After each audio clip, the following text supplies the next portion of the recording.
Di sini ya, Bu. Iya, iya.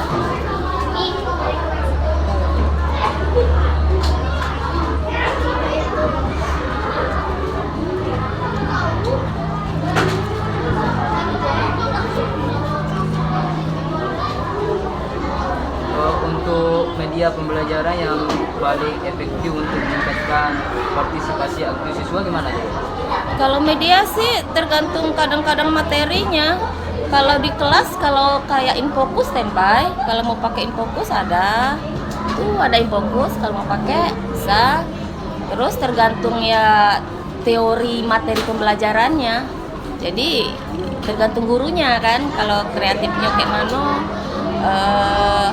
media yang digunakan sesuai dengan materi pelajaran. Cuman kalau yang memang standby di dalam kelas, kalau kayak di sekolahan nih infokus ada, wifi ada, lancar.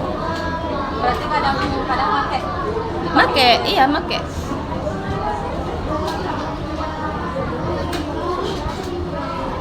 Untuk medianya tuh gimana, Bu? Atau lebih fokus ke proyektornya atau dari buku? Dari buku ada. Kalau kan tidak semuanya kita tampilkan di proyektor kan. Cuman kalau dari buku ada tambahan-tambahan, pakai karton juga bisa ada. Ditempel ke depan pakai kayak kertas warna-warni itu kan. Itu kan bagus untuk menarik perhatian anak, juga lebih semangat anak-anak gitu kan. Juga nggak mesti proyektor juga sih, cuman kalau di sini di 205 nih semua kelas punya proyektor dianya. Ya, udah, jadi tergantung gurunya mau memanfaatkan apa enggak gitu. Nah, tapi kalau zaman sekarang kan memang harus lebih kreatif, lebih menarik, lebih santai, tetapi anak nggak terbebani tapi santai tapi nyampe gitu. Nah, gimana gitu. Jadi selama ikut ngajari kelas tadi, media apa yang paling yang lewat media atau intens secara langsung ngajari siswa yang lebih banyak cepat mereka? Kalau di Merdeka Belajar nih kita memang dituntut bukan guru yang lebih aktif di dalam kelas, tetapi anak. Itu kan namanya pembelajaran berdiferensiasi kan, lebih mendekatkan kepada anak lebih aktif, anak lebih kreatif di dalam kelas, tentunya dengan bimbingan guru lah. Cuman terus sering mengadakan kayak kelompok kayak gitu. Nah, jadi mereka lebih untuk mengutarakan pendapat, mereka lebih belajar berani, belajar ngomong gitu kan. Jadi kalau dengan kelompok itu kan kadang-kadang habis kelompok itu kan mereka tampil ke depan nih kayak gitu kan. Jadi mereka lebih berani gitu. Jadi secara keseluruhannya memang kalau di berdiferensiasi ini anak murid lebih banyak aktif daripada gurunya kayak gitu. Kalau media ya media banyak sih, cuma kalau kayak infokus ini memang ya di dalam kelas ada gitu. Nah kan kayak tidak mesti pakai ini juga, pakai karton boleh, pakai kertas boleh gitu. Kadang-kadang mereka bikin sendiri itu kayak gini kan, mereka bikin sendiri nih. Ini nih kemarin ini seni rupa kayak gini kan, kayak kerja kelompok kadang-kadang kan di luar sekolah juga. Berarti yang lebih sering digunain itu yang mana? Kalau lebih sering digunakan yang lebih gampang sih kayaknya ya infokus.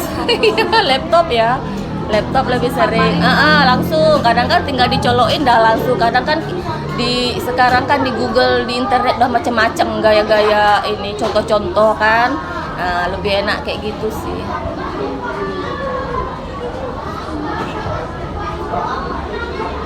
Terus bagaimana cara ibu menangani siswa yang sulit diatur atau mengganggu kelas?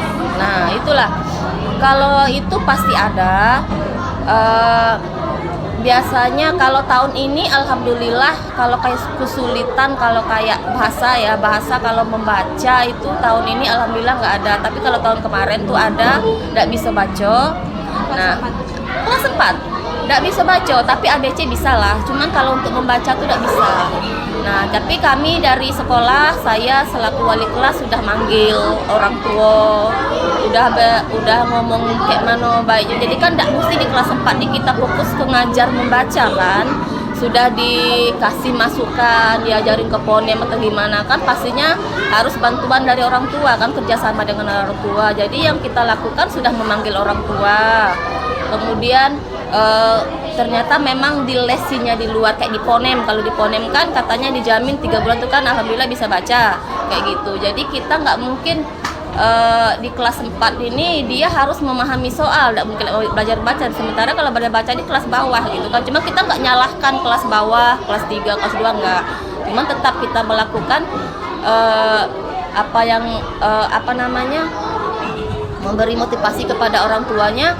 Kalau cara belajarnya mungkin di dalam kelas biasanya tuh kita pisahkan, atau mungkin nanti kita kelompokkan sama yang ini misalnya ini ada 5 kelompok nih, ini yang agak menonjol, jadi yang agak kurang ini nanti kita gabungkan ke sini.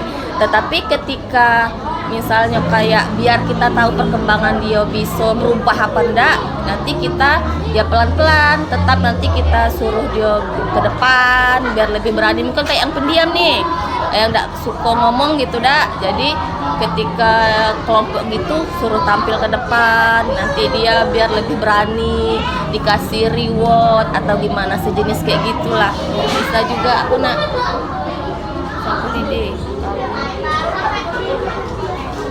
Jadi seperti itu. Mereka nanti dulu. Jadi seperti itu. Jadi ketika dikasih reward tuh anak-anak tuh biasanya tuh langsung semangat. Ininya kan naik gitu kan. Nah, yang tadinya malu ngomong, yang enggak bisa, tapi kalau kita ngasih rewardnya cepet tepuk tangan aja udah senang, dipuji. Dipuji, dikasih pujian. Terus bisa juga kayak jajanan juga bisa. Siapa yang bisa nih bisa jawab soal atau gimana dikasih permen atau jajanan, itu kan reward juga. Aku nak sudah yang disuruh dia agak ditujuin ya. Jadi seperti itu. Tapi hak mereka tetap sama dengan ini. Cuman itu tadi kalau saya yang lemah itu saya gabung sama yang agak menonjol lah gitu kan. Soalnya kita di sekolah ini kan tidak boleh bilang anak tuh bodoh, mohon maaf itu tidak boleh ngomong dia bodoh atau gimana. Semua anak itu kan punya kekurangan, punya kelebihan. Mungkin di sisi mungkin akademik ini agak menonjol nih, mungkin yang ini mungkin di yang lain atau menggambar atau gimana.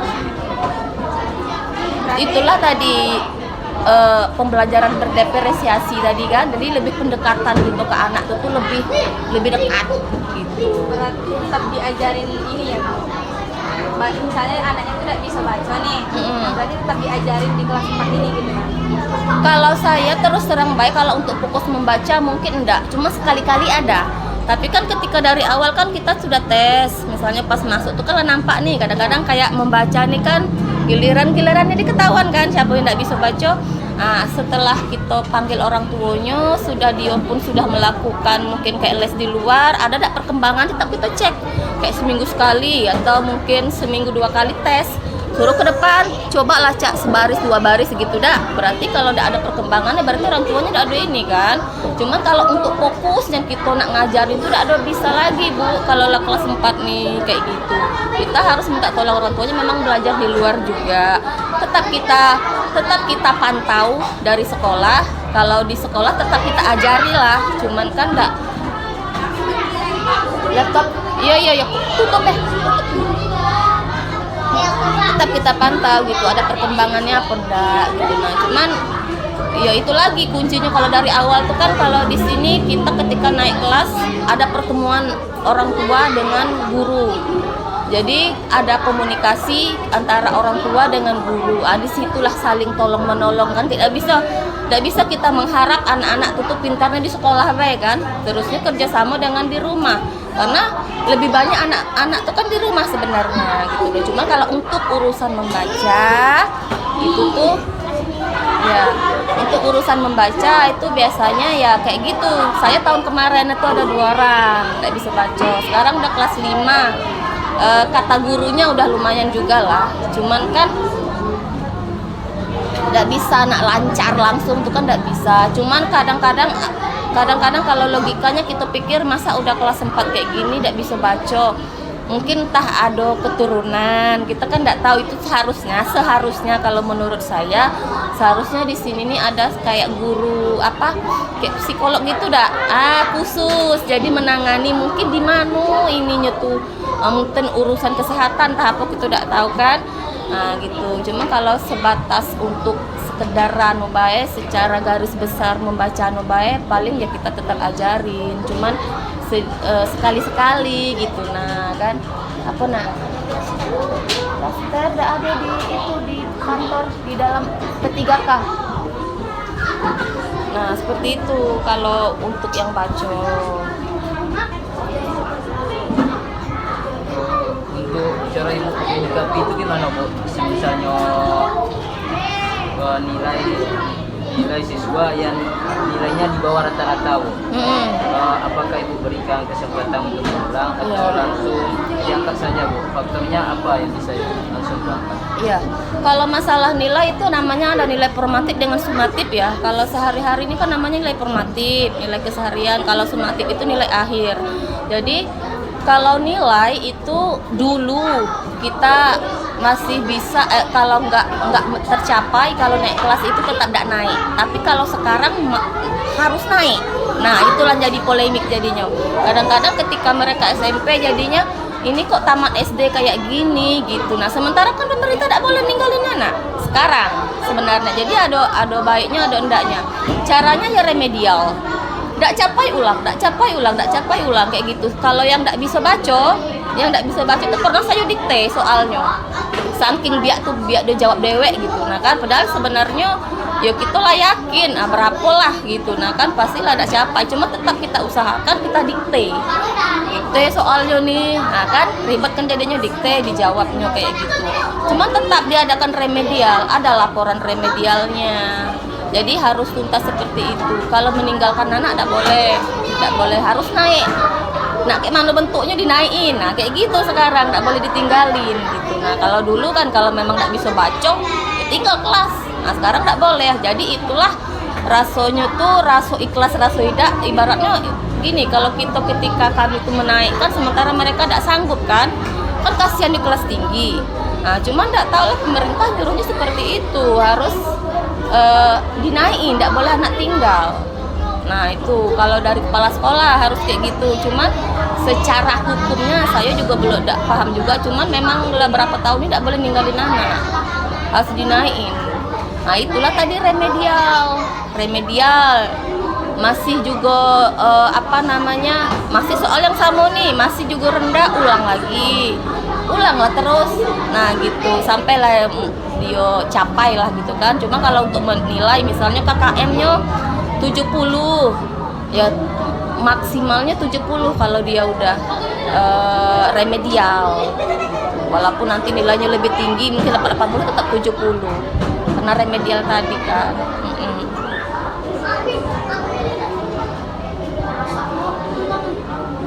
Kriteria yang digunakan untuk memilih media pembelajaran yang sesuai dengan karakteristik siswa gimana?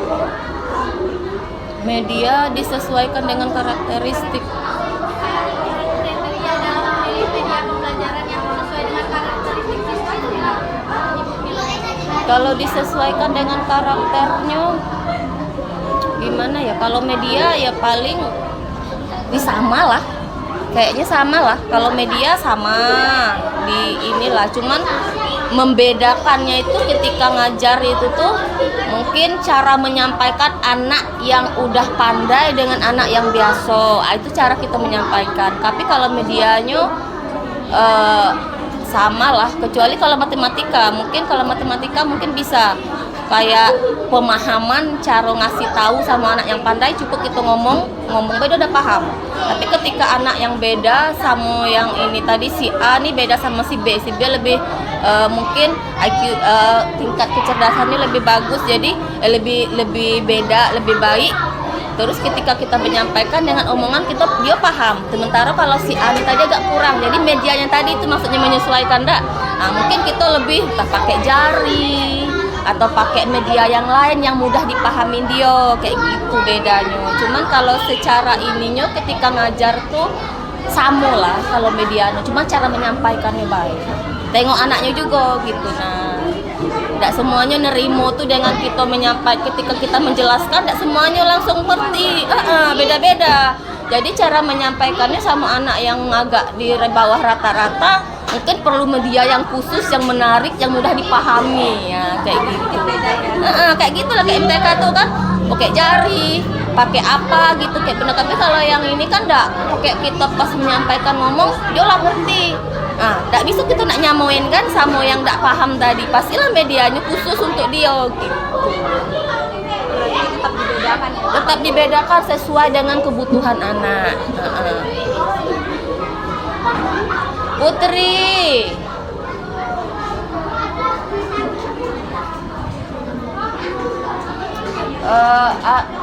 Gio, sini dulu nak. Tolong ambil laptop Umi di kantor, kagak hilang nanti. Ada di atas meja, laptop Umi tadi dicas. Ambil casnya pelan-pelan ya. Bawa sini ya, pelan-pelan ya, jangan salari. Kalau strategi yang digunakan untuk menjaga keterlibatan siswa selama pembelajaran itu strategi biar anak-anak tuh masih ikut pembelajaran yang dijelaskan. Nah, biar menarik. Ya itu tadi.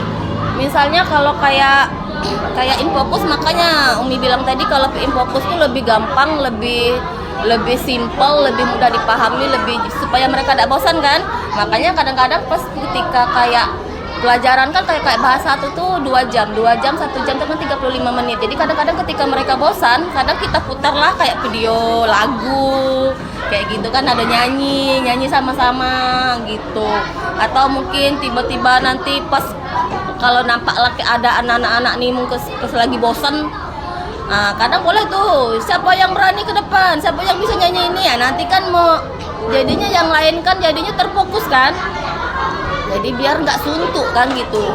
Atau mungkin diputar lagu-lagu apa gitu kan, atau yang berhubungan dengan pembelajaran, bisa di luar pembelajaran. Makasih ya Gio ya, bisa di luar pembelajaran. Nah itu tadi memang yang lebih enak medianya ya pakai pakai Infokus ini, pakai buka di Google kan macam-macam tuh. Atau mungkin kayak apa nih namanya, kayak senam-senam kayak gitulah, yang ringan-ringan gitulah kan, kayak ice breaking gitu. Jadi pas mereka bosan biar menarik perhatian kan, nah ice breaking dulu 5 menit, nah kayak gitulah kira-kira. Bagaimana Ibu menyusun rencana pembelajaran berdasarkan kurikulum yang digunakan gimana Bu? Cara Ibu menyusun pembelajaran pas lagi pakai kurikulum yang merdeka? Iya, kalau cara menyusun, kalau pembelajaran kan memang dari awal kita kesepakatan kan. Ketika dia di kelas 4 sama kelas 5 kan beda. Ya kalau nyusun kita sama-sama. Nah, maksudnya tuh nyusun apa ini, kayak mana nih? Nyusun materi atau kayak pembelajaran yang Kayak RPP gitu loh Bu. yang biar sesuai sama kurikulum merdeka gitu. Ya, kalau buku kan sudah ada. Terus setiap tahun itu kan kita bikin promes. Itu kan sudah terarah, sudah ada susunannya sesuai dengan pembelajaran kita di kelas. Kalau menyusun ya sesuai dengan modul kan, mengerjakan modul kan sesuai dengan modul. Nah, kalau kemarin, kalau yang itu Merdeka Belajar yang kemarin itu satu modul tuh kadang-kadang untuk satu bab. Nah, kadang-kadang tergantung. Kalau kayak aku nih, kayak ada kadang-kadang ada observasi atau gimana, kalau ke sekolahan tuh minta kadang-kadang ada juga pertemuan. Nah, kadang kita harus menyesuaikan dengan jam. Misalnya kalau 2 jam 2 JP kan beda, ada kan yang 1 JP gitu. Jadi dipecahkan lagi lah modulnya tadi. Berarti modul yang dibikin tuh sebenarnya per pertemuan. Sebenarnya per pertemuan itu tuh harus tuntas, tapi kadang-kadang nggak bisa tuntas. Nah, tapi kalau sebenarnya laporannya memang harus tuntas, sekali pertemuan selesai. Kadang-kadang nggak bisa. Nah, itu lagi, kenapa nggak bisa? Karena di dalam kelas nih kan karakteristik anak tuh kan beda-beda, jadi nggak bisa kita harus selesai 2 jam, ini 2 jam harus selesai. Kadang-kadang mereka nggak paham, nggak mungkin kita selesaikan baik, mau tidak mau pasti kayak besoknya nyambung lagi gitu dengan JP yang hari itu. Kadang ya, tapi kalau memang laporannya kalau prota promesnya memang satu JP itu tuh tuntas. Nah, jadi tergantung kita guru lah ngaturnya di dalam kelas. Yang penting dalam satu buku nih berapa bab untuk satu semester tuntas sampai 6 bulan. Nah, kita lah ngatur di kelas gitu. Nah, kan tidak mungkin satu pertemuan tuh kalau tidak selesai kita sambung besoknya. Jadi kita ngatur lah. Tapi yang jelasnya kalau anunya sesuai dengan prota promesnya ya per JP itu tuntas selesai. Pembelajaran bahasa Indonesia itu per minggu atau berapa hari sekali gitu? Kalau saya ini jadwalnya ada di sini. Kalau masa bahasa Indonesia itu hari ini Senin 3 kali, 2 kali, 5 jam, 5 jam per minggu. Jadi seminggu 2 kali. Oh, Senin sama Kamis ya? Iya, Senin sama Kamis.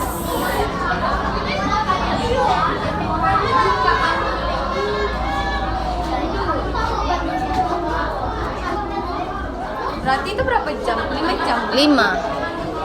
Berarti itu yang setelah yang hari Kamis itu 2 jam ya? Iya, hari Senin 2 jam.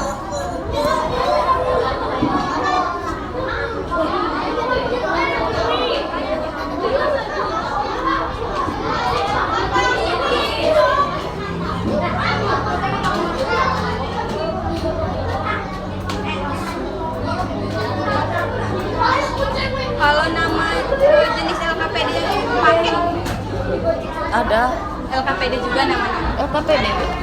Ini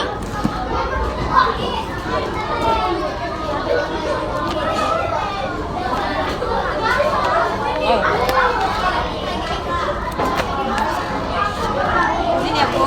ya. LKS ada. Kalau ini kadang-kadang adalah buat kalau ini kan mereka punya sendiri-sendiri, jadi mereka bebas mau coret-coret, mau warnain, kan ada yang gambar-gambar mau diwarnain boleh. Kalau mau kadang-kadang disilin lagi nih, kita ketik ulang LKPD tetap dari sini. Pokoknya menyesuaikan dengan buku paket. Dengan buku paket juga, dengan inilah dicocokin pas. Kadang-kadang kita buat sendiri juga. Tapi tidak lo lari dari 2 buku ini, buku paket dengan buku LKPD ini. Ada ini kayak diketik ulang gitulah. Ketik ulang gitu kan. Nah, diketik ulang, kita print. Kalau bikin soal apa? Kalau buat sendiri, ya buat soal ulang. Kayak misalnya kita pas lagi belajar kerja kelompok, nanti biasanya tuh kan ada lembar kerja. Nah, lembar kerja itu kan dari LKPD itu kan. Nah, itulah lembar kerja itu tuh kita buat, diketik. Bisa kita buat sendiri, bisa juga dari LKPD itu.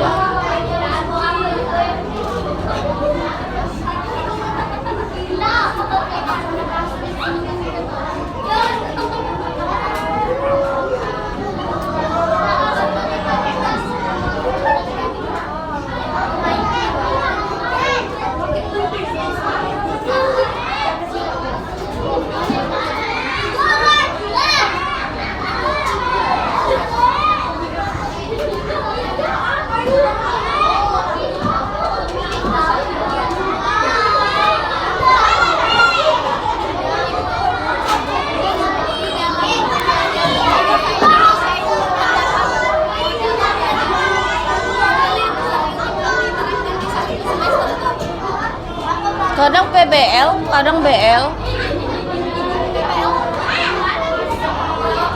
Bahasa Inggris pula itu.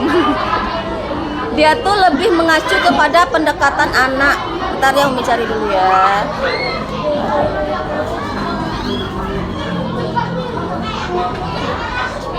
Dia lebih ke anak dianya. Ntar ya, diamin dulu sebentar ya.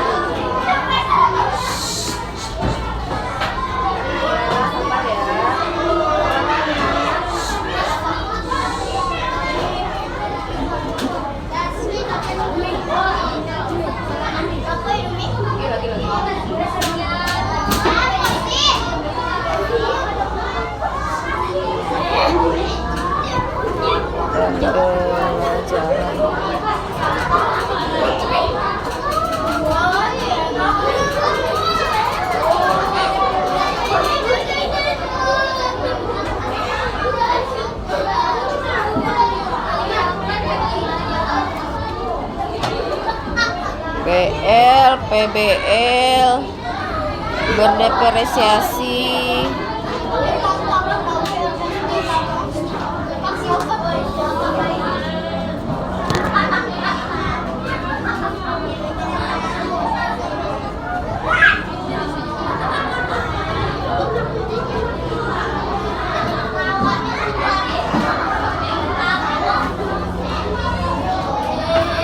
Kalau DL Discovery Learning, ini awak nih tidak baca bahasa Inggris. Model pembelajaran DL Discovery Learning.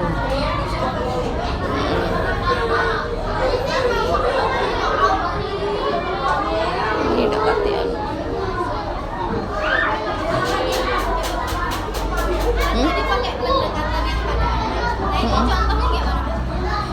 Pendekatan kepada anak itu kayak kerja kelompok.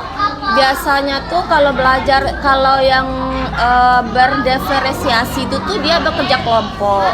Nah, ketika bekerja kelompok kita menyerahkan ini materinya, kaget mereka lah yang mengolahnya gitu kan. Jadi kan anak kan lebih aktif. Nah, jadi ketika pendekatan kepada anak itu kita tidak ada banyak ngomong, jadi mereka yang lebih aktif di dalam kelas.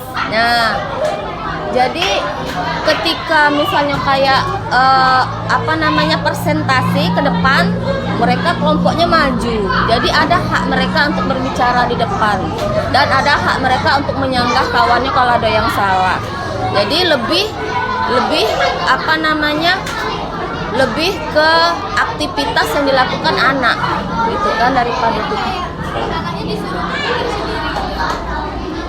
Iya, mungkin bikin sendiri kan dari kita pantau kan, dari yang kita kasih. Misalnya kayak ada kerja kelompok, nah nanti ada soal, mereka jawab sama-sama, kan kita diskusi tuh. Nah, jadi diskusi tadi selain dari belajar kemandirian biar mereka mandiri, jadi kerjasama dengan dia sama kawan-kawannya tadi kan, itu kan nampak tuh gotong royongnya. Nah ya kan, kebersamaan mereka udah nampak. Nah dari situ. Kalau itu berdiferensiasi.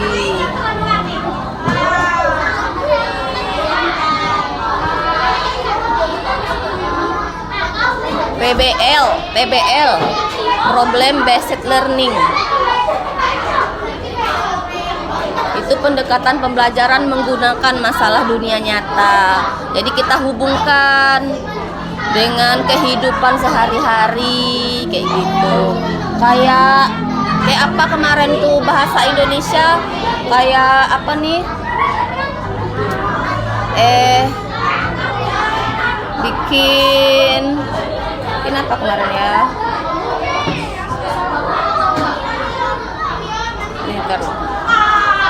jadi apa yang dilakukan anak-anak di kelas kita hubungkan dengan kehidupan nyata.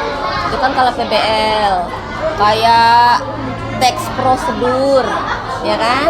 Di sini bahasa Indonesia ya, ada bahasa Indonesia. Kayak teks prosedur kan ada belajar bahasa Indonesia di kelas 4. Teks prosedur itu kan membuat urutan. Jadi kemarin kita bikin energen. Jadi ya, jadi kita bikin energen, bawalah tadi nih ada gelas, air hangat, air panas gitu kan energennya. Jadi dikasihlah tadi nih kertas, jadi dibikin tahap-tahap cara buatnya.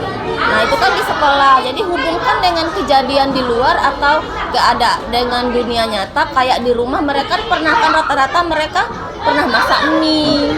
Nah itu kan ada proses-prosesnya, bahan-bahannya apa baik terkandung di dalam mie itu, cara buat tahap-tahap mie itu macam mana kayak gitu. Nah jadi itu hubungan kalau dihubungkan dengan PBL, jadi dihubungkan dengan keadaan dengan yang terjadi di kehidupan di dunia nyata. Nah jadi tadi kayak di sekolah kami energen waktu itu buat kemarin kan bikin energen. Nah jadi ketika dia baca dulu nih energen itu apa, di belakangnya tulisannya apa, kandungannya apa, cara buatnya macam mana, sampai bisa dinikmati energen tadi. Teks prosedur kan, nah, kita hubungkan dengan kehidupan sehari-hari. Jadi itu lebih mudah dipahami karena medianya ada. Nah itu yang lebih ini. Jadi kalau dulu kan kita cuman ya teks prosedur adalah ini. Contoh teks prosedur ini, tapi ketika dia melakukan dia lebih paham, ya kan, lebih mengerti ketika dia terjun melakukannya. Oh ternyata teks prosedur tuh tahu runtutan itu proses pembuatan gitu kan, hingga mendapat hasil yang lebih baik yang bisa dimakan dan bisa diminum. Dia dewek yang ngerjoin kayak gitu.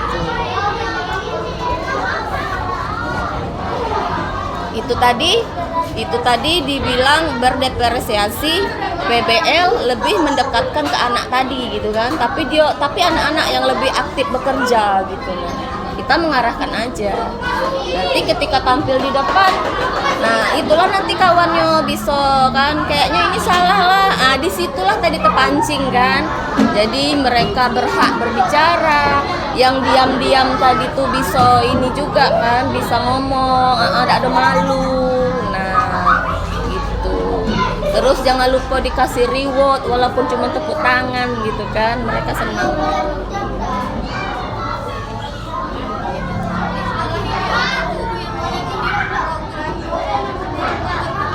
Penggerak ada 1, 2, 3 tiga orang penggerak. Semuanya sudah kurikulum Merdeka Belajar. Kalau mereka memang sebenarnya kalau guru penggerak mereka lebih katam lah kalau masalah Merdeka Belajar, kan itu yang dibahas mereka kan. Yang sudah ini kalau tidak salah 3 orang itu Ibu Iin, Ibu Weni sama Ibu Betty 3 yang udah guru penggerak.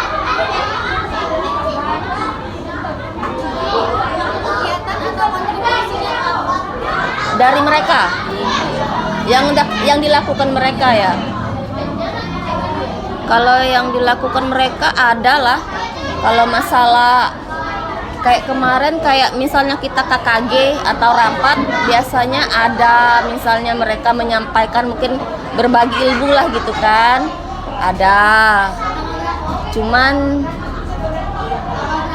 ya adalah sedikit banyak. Nanti kalau saya bilang nggak ada nanti saya salah, karena guru penggerak tuh kan ibaratnya mengajak, mengayomi ya kan, sama guru-guru yang lain. Adalah mereka berbagilah apa yang mereka dapatkan dibaginya, ilmu yang mereka dapat dibaginya gitu. Ketika mereka ikut kayak seminar kayak gitu segala macam lah, pokoknya apa ilmu yang mereka dapat itu dikasihnya lah sama kawan-kawan yang lain. Kemudian memotivasilah kawan lain tuh untuk lebih aktif lagi gitu.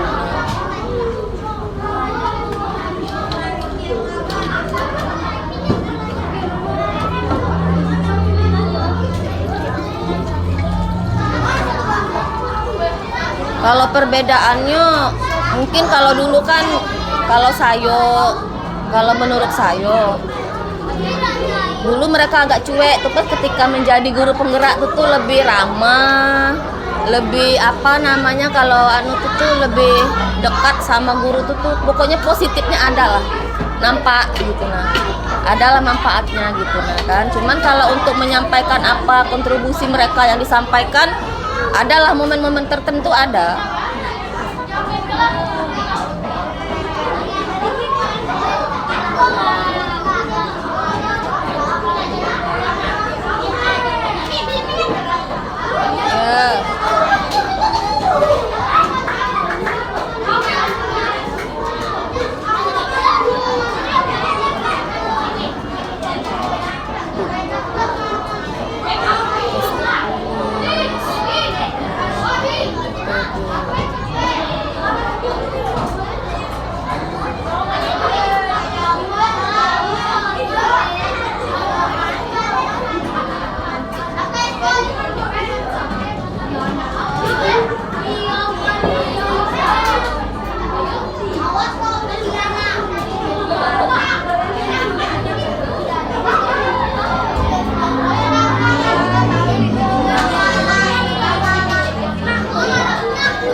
juga termasuk media, ya kan? Pakai media. Ada juga yang pakai apa nih namanya, mikrofon banyak. Terserah lah. Kadang-kadang ini kan kita muridnya banyak. Nah itu salah satu juga tantangan bagi saya kalau di kelas ini mungkin terlalu banyak. Terlalu banyak ini 36. Ya jadi kadang-kadang kita merasa nggak tuntas juga karena terlalu banyak tadi nggak terhandle. Nah untuk maksimal 100% rasanya nggak terhandle kalau saya 36. Ini mending 36, kalau kelas 3 40-an. Jadi rasanya kalau banyak kayak gitu rasanya tuh nggak apa di dalam kelas itu nggak ada maksimal rasanya gitu kan. Mungkin kalau ini mungkin sekitar 24, 25, nah itu sedang lah. Tapi kalau lah di atas 30 itu tuh rasanya itu tuh udah ini lagi, tidak ada kondusif. Nah, tapi kita lah tetap melaksanakan semaksimal mungkin gitu kan. Nah, sampai kadang-kadang memang sebanyak ini kita dewean di depan mau tidak mau ya pakai ini. Kadang-kadang pakai mic itu biar ini salah satu kan menarik perhatian mereka juga terfokus kan. Nah jadinya kadang-kadang nggak telat itu serame, namanya juga anak SD. Nah susah dimarahin salah, nggak dimarahin cak mano gitu. Nah kan sementara kalau anak SD ini kan kita harus masuk ke dunia mereka gitu kan. Nah jadi gitu dikawanin dionya, jadi susah. Ini salah satu media juga.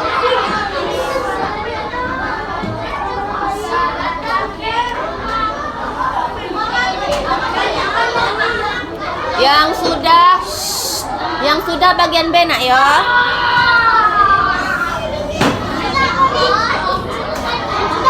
Bagian B.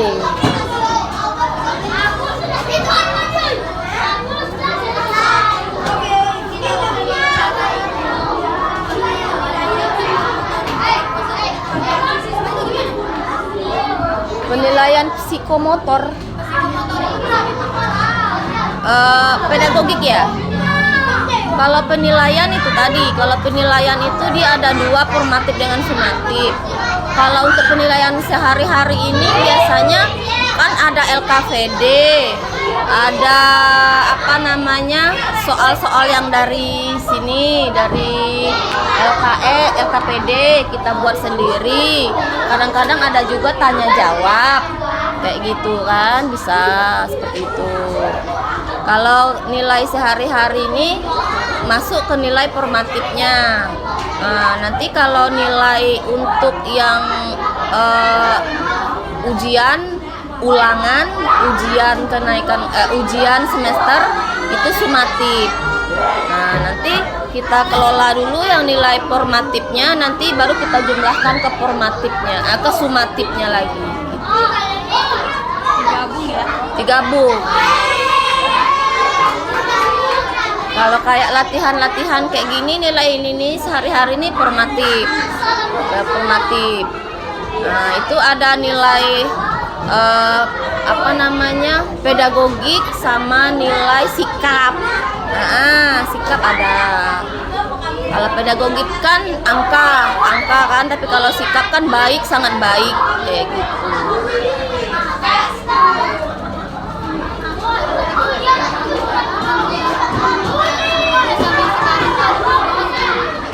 Oh banyak bedanya. Kalau yang sebelumnya itu kan K13, kurikulum 13. Itu saya bilang kalau Merdeka Belajar ini namanya juga merdeka. Merdeka, hore kayak gitu ya ibaratnya kalau gambaran gitu. Makanya dibilang dia lebih ke berpihak ke anak. Berdiferensiasi tadi ya lebih mendekatkan lebih banyak anak yang lebih aktif. Kalau dulu kan kita mungkin kalau kayak mbak-mbak abang nih masih mungkin nggak tahu lah, kalau saya dulu pasti guru jelasin dulu si papan tulis salin di buku itu biasa lah dah. Nah, tapi kalau sekarang itu tuh makanya berdiferensiasi itu tuh dia lebih kita anak tuh lebih aktif di dalam kelas. Dibikinlah kelompok tadi tuh makanya Mi bilang ketika anak ini jadi kita guru harus bisa membedakan ini anaknya yang agak agak lebih dikit. Ini yang biasa, kita gabung nih yang biasa dengan yang ini. Nah, nanti kalau berbicara dibagi. Jadi nampak tuh mana yang menonjol. Jadi kalau yang menonjol nih tadi kita kasih ini juga lah, suruh nanti kesempatan biar dia samu-samu ini kan diskusi. Nah, makanya kalau Merdeka Belajar nih kalau saya bilang memang lebih bagus daripada kurikulum sebelumnya. Ya, mungkin pemerintah merubah, pastilah ada yang lebih baik gitu kan. Tapi iya, memang kalau yang Merdeka Belajar ini guru juga harus lebih aktif juga untuk mencari ide. Nah, makanya harus kayak media tuh kita harusnya pandai-pandai gitu nah kan. Ini mungkin tingkat SD, mungkin kalau tingkat tinggi apalagi anak SMA, anak SMP mereka lebih cerdas gitu kan. Nah, kayak media ini, kayak bosan misalnya saya ini nih, gitu ice breaking. Nah, itu kan lebih tergantung gurunya, kayak gitu. Gitu ya jelasnya pastilah lebih, kalau saya bilang ya lebih bagus, lebih enak Merdeka Belajar, cara pendekatan ke anaknya gitu kan. Itu beda. Sejauh ini belum dapat kesulitan apa sih yang ada? Kesulitan pasti ada. Setiap kelas beda-beda. Setiap apalagi kalau kayak tahun kemarin kesulitannya juga salah satunya itu ya saya bilang tadi, kebanyakan murid. Nah, iya benar. Itu kebanyakan murid itu kita kewalahan. Jadi ibaratnya tidak terhandle lagi untuk memperhatikan satu-satu gitu kan. Ibaratnya kalau menurut saya lebih baik, paling menurut idealnya lah biar terhandle galau anak ini, maksudnya perhatiannya dapat galau-galonya. Bukan berarti mereka tidak dapat perhatian, cuma tidak ada maksimal. Nah, kalau 24, 25, sementara ini 37, 36, 37, ada yang 40-an. Nah, jadi kendala dari kebanyakan murid pasti mempengaruhi gitu. Jadi itu kesulitannya. Cuman kita nggak bisa juga melarang atau gimana, itu kan hak kepala sekolah menerima anak sebanyak kayak mana gitu kan. Nah, kepala sekolah yang nerima kita sebagai guru ya pada kita lah di kelas kayak mana caranya gitu kan. Gitu. Cuman itulah kalau masalah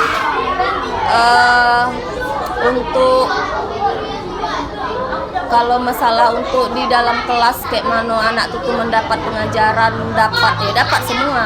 Cuman itu tadi kalau untuk itu enggak ada ini, enggak ada kondusif kalau terlalu banyak. Nah, itu memang dari dulu saya juga pernah bilang sama kepala sekolah, terlalu banyak anak. Cobalah kalau ke sekolah swasta, mereka nggak ada banyak-banyak. Ya enggak? Mereka nggak ada banyak-banyak. Cuman kita ini kan sekolah negeri, kita tidak ada nyalain siapa. Cuman kan ini kan minat dari masyarakat sekeliling yang banyak kesini gitu kan. Nah, jadi tidak bisa juga nak nganuin, nak bisa nak ngurangin kayak mana. Cuman ya dinikmatin aja lah. Iya, dinikmatin aja. Nak banyak, nak 30, nak 40. Pernah kemarin saya 44 juga pernah. Jadi rasanya tuh di dalam tuh ya Allah. Makanya pakai mic, udah telat habis suara gitu nah kan. Nah, itu salah satu kendala kan. Salah satu tantangan juga rasanya tuh. Nah, yang penting intinya kita udah ikhlas ngasih pelajaran ke anak, kita sudah ngasih, kita doa baik, mudah-mudahan mereka paham, mereka ngerti apa yang kita sampaikan. Nah, masalah untuk selanjutnya biarlah Allah yang atur gitu nah kan. Kita melaksanakan tugas baiklah, nak berapapun. Cuman kalau ditanya rasanya tuh apa namanya tuh salah satu masalah. Itu salah satu masalah kalau saya bilang. Kebanyakan anak tadi kan satu masalah. Iya. Rasanya tuh memang tidak ada kondusif. Nah, apalagi ini mending kelas tinggi 4 dah. Kalau yang kelas rendah gimana tuh? Kalau nggak pakai pengeras suara nggak tahu. Belum lagi sekolah kita ini kan di pinggir jalan raya.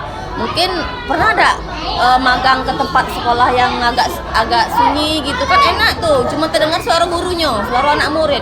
Ini kalau sore ribut diminta ampun. Jadi itu salah satu juga karena kita di pinggir jalan, jadi ribut, pastilah terganggu konsentrasi belajar. Ada kadang-kadang ketika belajar lagi fokus lewatlah tuh mobil bus kalau LED. Nah, mereka bergerak semuanya tuh. Ya, teralihkan. bener. Nah itu salah satu, itu resiko kita sekolah di pinggir jalan gitu kan. Nah udah biasa. Jadi kalau pernah merasakan kalian magang di tempat sekolah yang agak jauh ke dalam gitu dah, dalam apa, di dalam lorong apa gimana, dak di pinggir jalan gitu, pasti beda rasanya, sunyi nggak enak. Jadi kalau orang yang baru masuk ke sini terkejut, bising. Iya benar, nggak bisa lah. Memang sekolah nih, memang kenyataannya di pinggir jalan gitu, nah kan. Ya dinikmatin aja lah. Gitu.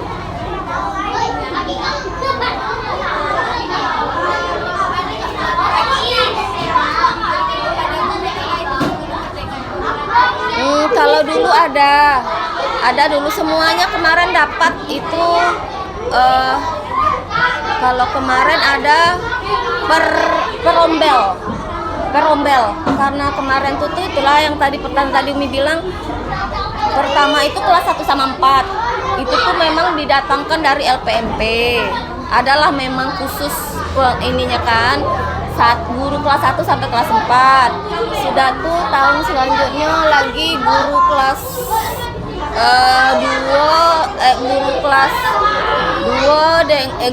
2 dengan guru kelas 6. Sudah tuh guru kelas 3 dengan guru kelas 5. Kadang-kadang kami yang keluar.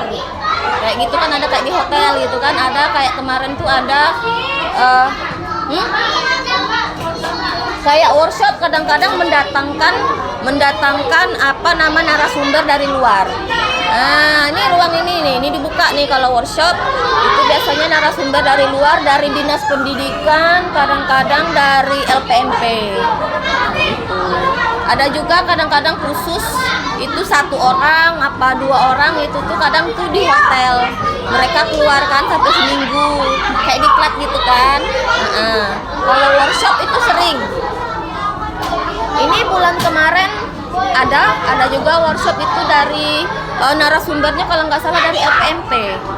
Ada, tetap walaupun mungkin di sini kan nggak semua guru ini kan ada yang muda, ada yang tua, dah.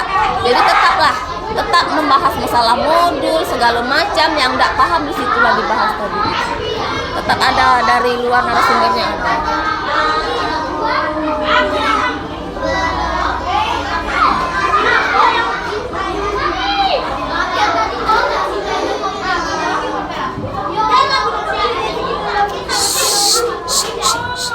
Suaranya.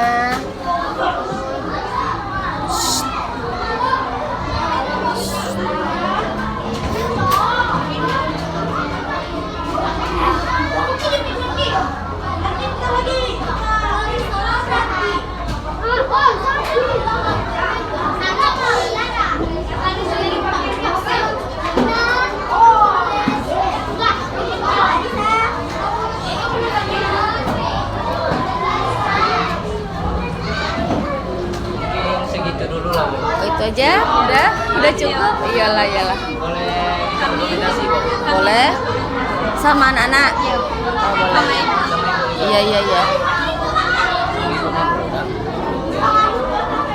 Di situ aja Bu, biar Oh di sini aja. Oh iyalah.